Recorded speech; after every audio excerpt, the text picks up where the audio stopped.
जिंदाबाद, एमएलए साहब जिंदाबाद, एमएलए साहब जिंदाबाद।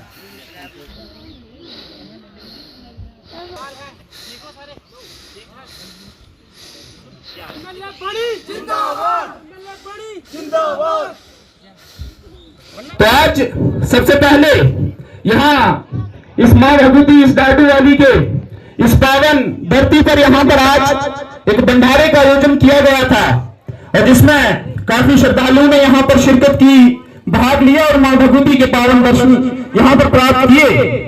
वहां पर आज वहीं पर हमारे बीच में बनी के रुकने असेंबली जनाब डॉक्टर रामेश्वर जी हमारे बीच में शिरकत लाए हुए हैं। मैं आप सभी का हार्दिक अभिनंदन करता हूं और सर आपका ममनून भी हूं कि आप इस तरह के दूर दराज और पिछड़े हुए इलाके में अपनी शिरकत करते हैं और बिलखसूस अपनी बुलंद आवाज के साथ उनके साथ खड़ा रहते हैं। मैं आपका धन्यवाद करता हूं। और वहीं पर आज हमारे बीच में जितने भी लोग, मेरी पंचायत कांतल के लोग और बाहर से जितने भी लोग आए हुए हैं, आप सभी का भी मैं धन्यवाद करता हूं कि भारी शमूलियत में आप यहाँ पर इकट्ठा होकर मां भगवती के दर्शन प्राप्त किए। वहीं पर आज यहाँ पर एमएलए साहब भी आए हुए हैं, उनके बीच में अपनी बात रखने की कोशिश करेंगे क्योंकि हमारे रहबर हैं, हमारे हाकिम हैं। हम ही लोगों ने इनको चुनकर असेंबली में भेजा है और हमारे लिए ये वहां पर मुसलसल खड़े रहते हैं और हमारी आवाज उठाते रहते हैं। जिस प्रकार से बहुत अच्छे काम बनी कॉन्स्टिट्यूएंसी में अंजाम दिया जा रहा है, दूर दराज के पिछड़े हुए इलाके जो पशमिंदे इलाके थे जिनको पिछले कुछ सालों से नजरअंदाज किया जा रहा था, उस इलाके में भी पहुंचे और बुलंद आवाज खासकर वहीं के लोगों को मान्यता दी और वहां पर अच्छी डेवलपमेंटल इंफ्रास्ट्रक्चर को बढ़ावा दिया। मैं सर आपका धन्यवाद करना चाहता हूं और यहाँ पर जितने भी लोग आए हुए हैं सभी से मेरी माल्य फरियाद है कि जिसको भी कोई भी समस्या है यहाँ पर रुकने असेंबली जनाब डॉक्टर रामेश्वर जी के सामने यहाँ पर रख सकते हैं। और एक बड़ी बात आप लोगों के बीच में यहाँ पर रखना चाहता हूँ कि जो हमारे भंडारे हैं, हमारी पुरानी संस्कृति, हमारी पुरानी सभ्यता है, जिस सभ्यता पिछले कुछ वर्षों से, पुराने पिछले कुछ सालों से चली आ रही है, एक धरोहर है जो हमारे बुजुर्गों ने बिलखसूस हमारे पास रखी है। और मैं आप सभी का धन्यवाद करता हूं कि आपने उस सभ्यता को, उस संस्कृति को उसी तरह से बरकरार रखा है और इस तरह की हमारी यात्राएं आ गई, हमारे भंडारे आ गए, ये हमारे इलाके के ताज होते हैं और इस ताज को बिलखसूस आपने बरकरार रखा है। मैं आपका धन्यवाद करता हूं। इसके बाद यहाँ पर हमारे बीच में गोरखनाथ रेलू जी बात रखेंगे और मेरी ये खासकर आप सभी से गुजारिश है, जितने भी लोग यहाँ पर आए हुए हैं अपने इलाके की तरक्की के लिए यहाँ पर आवाज रखें क्योंकि एमएलए साहब यहाँ पर आए हैं, ये ना समझे कि ये एमएलए है, बड़ी पोस्ट पर है, हमारे लिए बैठे हैं और हमारी आवाज उठाने के लिए असेंबली में जाते हैं और हम ही ने इनको चुनकर भेजा है। और हमारे पास सबसे बड़ी पावर हमारे पास है कि हम अपना मतदान करते हैं, वही हमारी सबसे बड़ी पावर होती है और उसी मतदान को कर हम इन्हें असेंबली में बिठाया है और अपने लिए बिठाया है और कोई भी दिक्कत परेशानी है तो यहाँ पर रख सकते हैं। शुक्रिया, बेहतरीन आवाज यहाँ पर रखना चाहूंगा। इसके बाद गोरखनाथ रेलू जी। तो जितने भी हमारे आसपास के जितने भी मंडल है, यहाँ का मंडली है, वो आपका तहे दिल से स्वागत करती है। इसी के साथ मैं अपनी जो समस्या है वो अपने गांव की समस्या है वो आपके साथ साझा करना चाहता हूँ कि आप हमारी जो हमारी प्रॉब्लम है उनको जो वो है वो हल कीजिए। एक तो सबसे पहले इधर हमारी धर्मशाला है, पार्क धर्मशाला है, उस धर्मशाला का काम हुआ है काम लेकिन अधूरा है। वहां पे अगर कोई यात्री आते हैं तो यात्री के लिए सामान जो है वो सामान भी हमने ऊपर शिफ्ट किया, नीचे अधूरा काम है। अगर वहां के लिए हमारे पास आकर इन लोगों ने उम्मीद जताई है तो सर प्लीज उस उम्मीद पर खड़ा उतरें, मेरी ये दरख्वास्त है। जिंदाबाद। बहुत बहुत शुक्रिया। पहले तो आज जो प्रोग्राम है, जिस कार्यक्रम में हम आए हैं, जिसके लिए हम सारे इकट्ठे हुए हैं, मुझे लगता है पहले वो हाजिरी लगाना सबसे ज्यादा जरूरी है। पहले मैं जंकारे लगाऊंगा और जोरदार आवाज में आपका जवाब मिलना चाहिए। जय बोलो मां चंडी रानी की, जय बोलो मां डगरू वाली की, जय बोलो मां शीतला की, जय बोलो शिव पार्वती की। बहुत बहुत शुक्रिया। एक बात याद रखिएगा, तकदीरें और तस्वीरें अपने आप नहीं बदलती, उनको बदलना पड़ता है। ये याद रखिएगा। देश बदलता नहीं है, देश को बदलना पड़ता है। और वो बदलता कैसे है? जब विशाल जैसे, गौरवराज जैसे ऐसे ऐसे नौजवान व्यक्ति जब आगे आते हैं और वो कमान थामते हैं अपने गांव की, अपने इलाके की, अपने देश की, तो समझ लेना कि वो देश बदलने वाला है। और आप आइए इस चीज की मैं आपको गारंटी देता हूं, ये मैं नहीं बदलूंगा आपके इलाके को, ये याद रखिएगा। आपका इलाका ये लड़के बदलेंगे, इन्होंने बदलना है आपके इलाके को। ऐसे ऐसे नौजवान युवा आगे आने चाहिए। जब आवाज उठने बंद हो जाती है, जब सड़कों पे लोग उतरना बंद कर देते हैं, जब उनकी आवाज में वो खनक नहीं रहती, वो जोश नहीं रहता, वो दम नहीं रहता, तो समझ लो डेवलपमेंट होना आपकी खत्म हो जाएगी। आवाज उठाइए, बोलिए। अगर किसी को ये लगता है कि कोई आवाज उठाएगा, वो मुद्दे उठाएगा तो एमएलए को बुरा लगता है, तो वो एमएलए कोई और होते होंगे जिनको बुरा लगता है, मुझे नहीं लगता। मुझे बड़ी अच्छी लगती है जब भी आप कोई वीडियो डालते हैं, विशाल वीडियो डालता है, गोरखनाथ डालता है, यहाँ पे कोई भी लड़का, कोई भी व्यक्ति वीडियो डालता है सड़क की, बिजली की, पानी की, तो मुझे अच्छा लगता है कि मेरे इलाके के व्यक्ति इतने सक्षम हैं कि अपनी आवाज उठा सकते हैं, अपनी आवाज बुलंद कर सकते हैं। मैं उन नेताओं में से नहीं हूं जो झूठे लारे लगाऊंगा।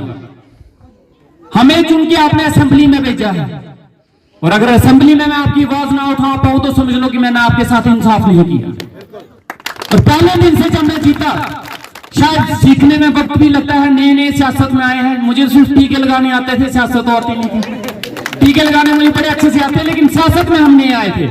लेकिन असेंबली में पहले दिन से लेके आखिरी दिन तक जब असेंबली चलती रहती है, मैं बोलने की कोशिश करता हूं अपने इलाके के हर एक मुद्दे, भंडार से लेके गोदू फलाल तक, और ऐसे इलाकों के नाम जो आप सुने भी नहीं होंगे, हमने हर एक इलाके की बात उठाने की कोशिश की है।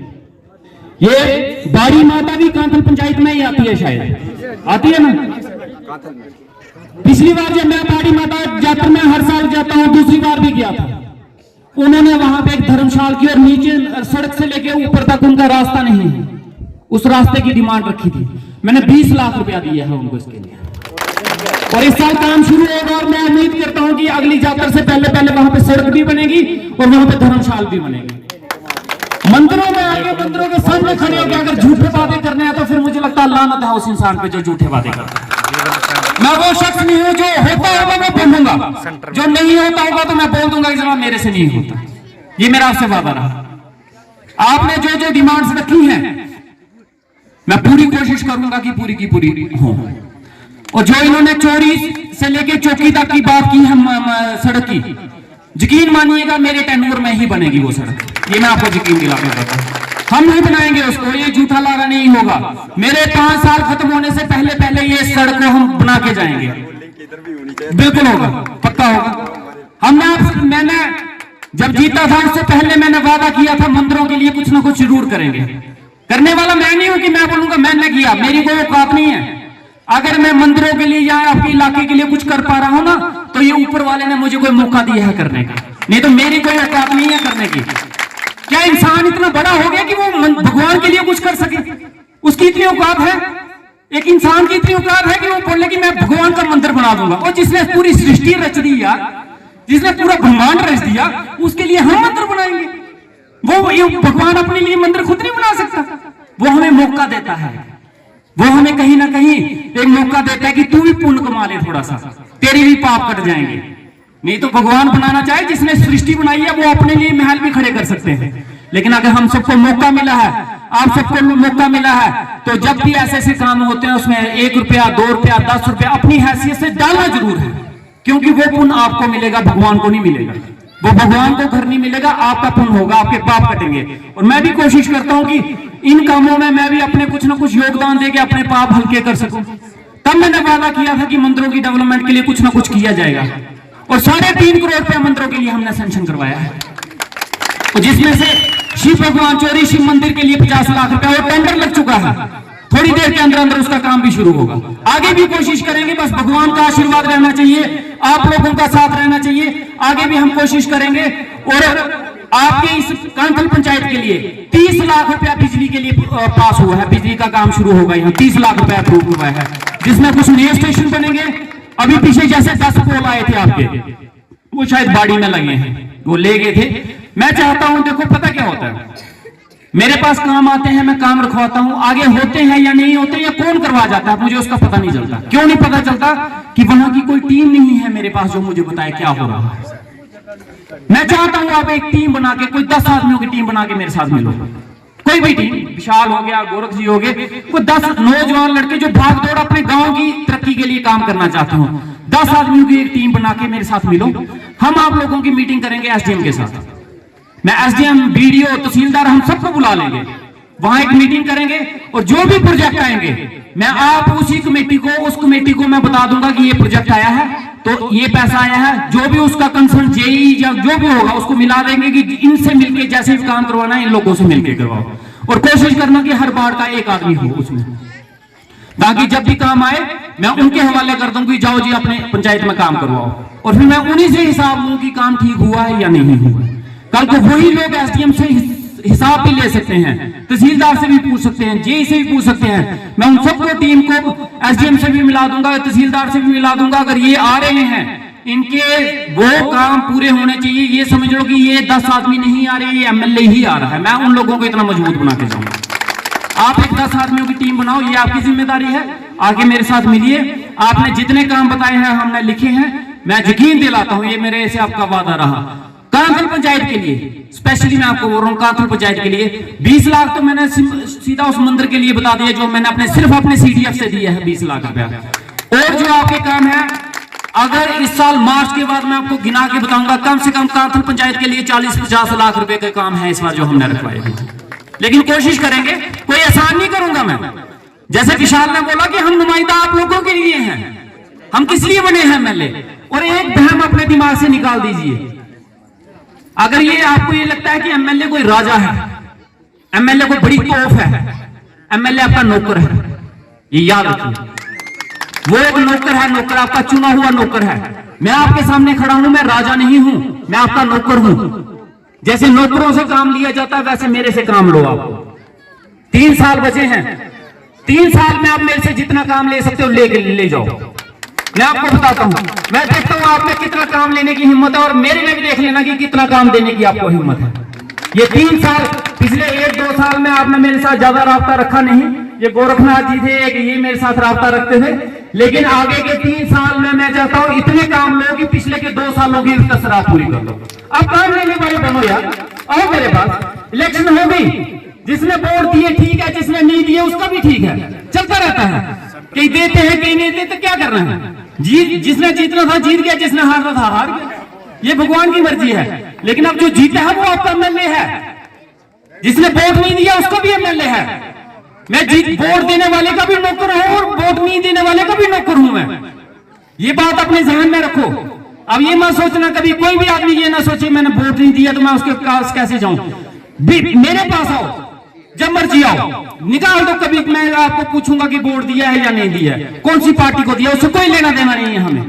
आप आइए, कांथल भी मेरी पंचायत है, भंडार से लेके गोटू फलाल तक हर एक पंचायत मेरी अपनी पंचायत है, और मेरी जिम्मेदारी है कि हर एक पंचायत में मैं डेवलपमेंट करवाऊं। लेकिन डेवलपमेंट तभी होगी जब आप सभी लोग मेरे साथ मिलकर चलेंगे। लेकिन जब आप मेरे साथ मिलकर नहीं चलेंगे तो डेवलपमेंट नहीं होगी, ये बात याद रखिएगा। जो मेरे पास आएगा काम लेने के लिए, ना किसी को नहीं करूंगा। जो नहीं आएगा, और सबसे बड़ी बात यार मुझे आपकी समझ नहीं आती, मैं आपका ज्वाई हूं, ज्वाई लगता हूं आप लोगों का। मैं अपने ससुराल में आया हूं, तो ससुराल में जब कोई ज्वाई आता है तो उससे शर्माने वाली कोई बात है क्या? और ज्वाई की खातिरदारी भी होती है कुछ। आप लोग खातिरदारी नहीं करते हो, कुछ खातिरदारी तो करो। आपका ज्वाई आपके मोहल्ले में आया, ये आपका फर्ज बनता है, और आप हक से पूछ सकते हो। मेरे को पूछो जो आपका मन करता है। मैं चाहता हूं कि आप लोग मेरा फायदा लीजिए, डेवलपमेंट होनी चाहिए।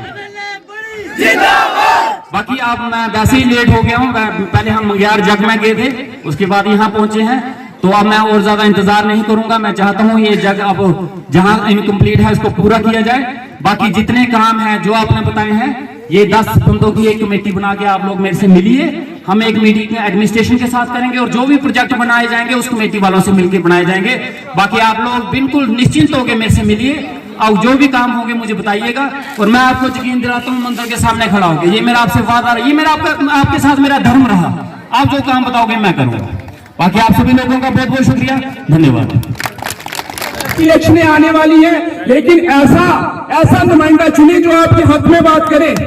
मैं नहीं कहता कि आप पुराने नुमाइंदे को वोट मत दीजिए, जब नया नुमाइंदा कोई आएगा उसको वोट दीजिए। आप प्रायोरिटी उसको दीजिए जो आपके हक में बात करेगा। और नौजवान तबका जितना भी यहाँ पर बैठे, बुजुर्ग साथी, मेरी माताएं, मेरे बहनें जितने भी बैठी हैं, रिश्तेदारी कीजिए कि वो मेरा चाचा है, मेरा ताया है, लेकिन अपनी डेवलपमेंट के लिए आज उठाकर देखिए सबसे बड़ी खस्ता हालत पंचायत काउंसिल की है, हालत पंचायत काउंसिल की है। लेकिन अपना नुमाइंदा ऐसा चुनिएगा जो आपके हक में बोलेगा, आपके तरक्की के लिए काम करेगा, आपके मंदिरों के लिए काम करेगा। घरों में कोई किसी के काम नहीं करता, लेकिन बिजली, सड़क, पानी के लिए अगर आप इस वक्त परेशान हो रहे हो, डिफिकल्टीज फेस कर रहे हो, जूझ रही हो, तो फिर किस बात की तरक्की? आपके नुमाइंदे कहाँ है जिनको आपने 10 साल तक अपने हाकिम बनाकर रखा? लेकिन मेरी बात नजरअंदाज मत कीजिएगा, ऐसे साथी को चुनिएगा जो आपके हक में बोलेगा और आपकी आवाज उठाइएगा। इसी के साथ मैं आप सभी से रुखसत चाहता हूं, लेकिन इस बात को याद रखिएगा, इस बात को फिर से याद रखिए कि पंचायत काउंसिल को एक तरतीब भरी पंचायत आप सभी ने बनाना है। इसी के साथ धन्यवाद एमएलए साहब, मैं बहुत बहुत आपका धन्यवाद करता हूं। लेकिन आपने मजबूर कर दिया इसमें बोलने के लिए मुझे। ये बात जरूर याद रखिएगा, ऐसे युवा अगर आप चुन के 2 दिन अगर आपने भेज दिए ना, मैं कह रहा हूं देख लेना हंगामा करेंगे वो लड़के। भूल जाओ रिश्तेदारी, भूल जाओ पार्टी। आप सोचोगे पार्टी के नाम पे कोई भी जिता देना है, रिश्तेदारी के नाम पे कोई भी जिता देना, तो फिर वो कुछ नहीं करेगा। अगर आप नौजवान लड़के बोलने वाले भेजोगे, अगर आपने मुझे भेजा है चुन के, तो आज हम असेंबली में बोलते हैं, शोर डालते हैं, लड़ते हैं, पैसा लाते हैं। ऐसे मैं कह रहा हूँ 3-4 आदमी चुन के आप मुझे दे दीजिए, पूरी की पूरी बड़ी कॉन्स्टिट्यूंसी हिला के रख देंगे हम लोग, लेकिन फैसला आपकी उंगली करेगी, उंगली। ये वोट डालते वक्त ध्यान रखना, उस वक्त रिश्तेदारी और पार्टी मत देखना। पार्टियों के चक्रों में हम बड़े पिस गए, हमने पार्टियों के चक्रों में, हमने रिश्तेदारियों के चक्कर में अपने गांव की ऐसी की तैसी करवा दी। लेकिन आगे ध्यान रखना और ईमानदारी से वोट डालना। जो आदमी आपके गांव के लिए लड़ सकता है, जो आदमी आपके गांव के लिए चिल्ला सकता है, बात कर सकता है, पढ़ा लिखा है, नौजवान है, ऐसे लोगों को चुन के हमारे साथ जोड़िए। मैं यकीन दिलाता हूं कि जो जिस रफ्तार से हम चले हैं आपकी डेवलपमेंट में, उसमें और बढ़ोतरी होगी, लेकिन फैसला आप लोगों का होगा। बहुत बहुत शुक्रिया। प्रो बिल्डर बनी बनाते हैं घर बनाने के लिए मजबूत ईंटें, hollow blocks, tiles, fencing poles और घर बनाने के लिए हर तरह के कंस्ट्रक्शन मटेरियल। यहाँ आपको मिलेगा भरोसा, क्वालिटी और सॉलिड स्ट्रक्चर का वादा। तो छोड़िए सारी टेंशन और बनाइए अपने सपनों का घर सिर्फ प्रो बिल्डर बनी के संग, जिनका पता है बनी भद्रवाह रोड नियर आसो ब्रिज। ज्यादा जानकारी के लिए अभी कॉल करें 9906763071 पर।